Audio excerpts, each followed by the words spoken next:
Welcome to our channel. In this tutorial, we will guide you on how to remove members from a collection on Facebook using your PC.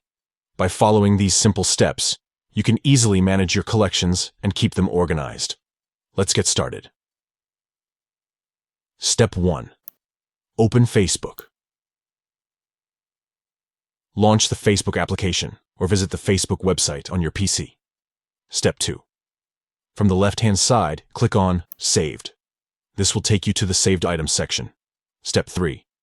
Click on the desired collection that you want to remove a member from. Step 4. Now locate the 3 dots icon and click on it. This will open a drop-down menu. Step 5. From the drop-down menu, click on View Members. This will display all the members of the collection. To remove a member, simply click on the Remove button next to their name. By following these steps, you can easily remove members from your collections on Facebook.